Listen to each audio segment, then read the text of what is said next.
सबको क्लियर है ना? थोड़ा नीचे ये GnRH क्लियर है ना? अच्छा मुझे बताइए GnRH क्या होता है? GnRH होता है GnRH मतलब FSH और LH रिलीज करना, ठीक है ना? LH मतलब गैमेटो रिलीज फैक्टर और FSH मतलब फॉलिकल स्टिमुलेटिंग या गैमेटोकाइनेटिक। थोड़ा स्पीड रहेगी, ठीक है? 5 मिनट पढ़ाना। सुनिए आप मुझे बताओ, अरे भाई बिल्कुल भी बदतमीजी नहीं। अच्छा बातें नहीं कोई इंसान, ये जायगोट क्या है? ये जायगोट। आप मुझे बताओ जायगोट की बात करते हैं तो जायगोट से में जायगोट ही बनाया ना, लास्ट में बनाया था ना, वैसे जायगोट ही बनाया है। चलो जायगोट की बात करते हैं।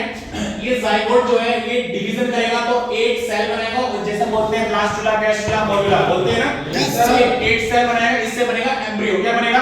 एम्ब्रियो। उसके बाद बेटा होता है हमारी यॉर्क सेक, वो उसके बाद हमारा होता है इसको बोलते हैं ट्रोफोब्लास्टिक सेल। क्या बोलते हैं? Trophoblastic cell. जब डिवीजन करेगा तो बनेगा पीजीसी। क्या बनेगा? पीजीसी। पीजीसी मतलब प्राइमोर्डियल जर्म सेल। पीजीसी मतलब क्या है? Primordial germ cell. Primordial germ cell. अब देखो आप देखो क्या एम्ब्रियो के बाहर की मेम्ब्रेन इसको बोलेंगे, मुझे बताओ क्या एम्ब्रियो की बाहरी मेम्ब्रेन को एक्स्ट्रा एम्ब्रियो मेम्ब्रेन बोल सकता हूं? यस सर बोल सकता हूं नहीं? तो अब इसमें क्या होता है, ये हमने इससे एम्ब्रियो बनाया। अब एम्ब्रियो के चारों तरफ की जो लेयर है एलेक्टोइड कोरियन एम्ब्रियो यॉर्क सेल, इसके चारों तरफ की है। अब क्या यहां पर पीजीसी क्या है? पीजीसी। अब ये क्या है? ये डीजनरेटिव पार्ट है। इसको क्या करते हैं जब ये एम्ब्रियो डीजनरेट पार्चुलेशन होता है तो डॉक्टर लोग क्या करते हैं इसको वेस्टेज में फेंक देते हैं और एम्ब्रियो को अलग कर देते हैं। तो पीजीसी मिलने के बाद एम्ब्रियो कोरियन एलेक्टोइड से कोई काम नहीं होता, तो पीजीसी क्या करेगी? माइग्रेट करेगी यॉर्क सेल, और यॉर्क सेल से अगर एम्ब्रियो फीमेल है तो उसकी ओवरी में जाके क्या बना देगी बेटा? क्या बना देगी? उसके ओवरी में जाके ओवरिया। क्या बना देगी? ओवरिया। तो अगर मैं ओवरी की बात करूं तो उसके पास होती है विसरल पेरिटोनियम, उसके अंदर जर्मिनल एपिथेलियम और उसके अंदर यूनिका एल्बुजिनिया। इसके अंदर दो पार्ट होते हैं, कॉर्टेक्स और मेडुला। कॉर्टेक्स रीजन के अंदर हमारी होती है ओवरिया। क्या होती है? ओवरिया को बोलते हैं oocyte, oocyte कैसी को बोलेंगे? फॉलिकल। अच्छा मुझे बताओ क्या इससे ऑर्गन का फॉर्मेशन होता है तो उसको बोलेंगे oogenesis। क्या बोलेंगे? oogenesis। समझ में आ रहा है? आ रहा नहीं आ रहा है? तो आप पढ़ने वाले हैं oogenesis। क्या पढ़ने वाले हैं? अभी तक देखो सभी लोग ध्यान से। आप मुझे बताइए क्या पीजीसी किसकी बात कर रहे हैं? पीजीसी। बस मैं एक बार लीजिए सब कुछ याद हो जाएगा। आप मुझे अगर मैं बात करूं पीजीसी, अगर कोई लेडी प्रेग्नेंट है, मैं गायनेकोलॉजिस्ट हूं, मेरे पास है तो मैं वो चेक करो एम्ब्रियो। ये जो बेटा कहानी चल रही है ना, अगर मैं बात करूं हमारी मम्मा और हमारी मम्मा जो है खुद हमारी नानी के यूट्रस में जब वो 6 मंथ की थी तो हम सभी वहां पर ही डिसाइड हो गए थे oogonia बन गए थे। डिसाइड हो गया कितने oogonia बनने होते हैं।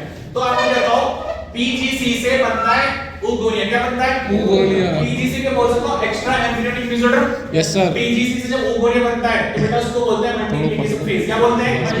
और वो मल्टीप्लिकेशन फेज 6 मंथ के अंदर कंप्लीट हो जाती है ड्यूरिंग द 6 मंथ, मतलब कि 25th week of intrauterine life. तब वो ये करता है पीजीसी से हमारा oogonia बनेगा, एक्स्ट्रा एम्ब्रियोनिक डिसऑर्डर, इसको बोलेंगे माइटोटिक डिवीजन हुआ, और multiplication phase completed during 25th week of intrauterine cavity. अब उसके बाद क्या है? फिर फीमेल जो है वो जो एम्ब्रियो है उसके बाद 1 महीने बाद अगर मैं देखूं उसके महीने में उसमें होती है ग्रोथ। क्या होती है? ग्रोथ। oogonia ग्रोथ करके बनाएगी oocyte। क्या बनाएगी? oocyte। oocyte क्या बनाएगी? oocyte। यहां पे क्या करते हैं? ग्रोथ फेज भी कंप्लीट। ग्रोथ फेज भी अब यहां पर जब ग्रोथ फेज कंप्लीट हो जाती है तो बेटा प्राइमरी oocyte के अंदर होगा फर्स्ट म्यूटेट डिवीजन। क्या होगा? First mutate. जब फर्स्ट म्यूटेट डिवीजन होगा तो वो अरेस्ट कर स्टार्ट करेंगे बट उसको अरेस्ट कर दिया जाएगा। क्या कर दिया जाएगा? Arrest till puberty. Till puberty. अब उसके अंदर क्या होगा? प्राइमोर्डियल फॉलिकल, ठीक है ना? Primordial follicle, primary follicle, tertiary follicle, secondary follicle और हमारा ये अर्ली टर्शियरी फॉलिकल, ये सबका डेवलपमेंट होगा। उसके बाद जो हमारी फर्स्ट म्यूटेट डिवीजन था वो अरेस्ट था, उसको स्टार्ट करेगा एफएसएच। कब कराएगा? प्यूबर्टी पर। कब कराएगा? प्यूबर्टी। एफएसएच प्यूबर्टी से पहले नहीं आता, एफएसएच आएगा प्यूबर्टी पर, ओएलएच आएगा प्यूबर्टी पर।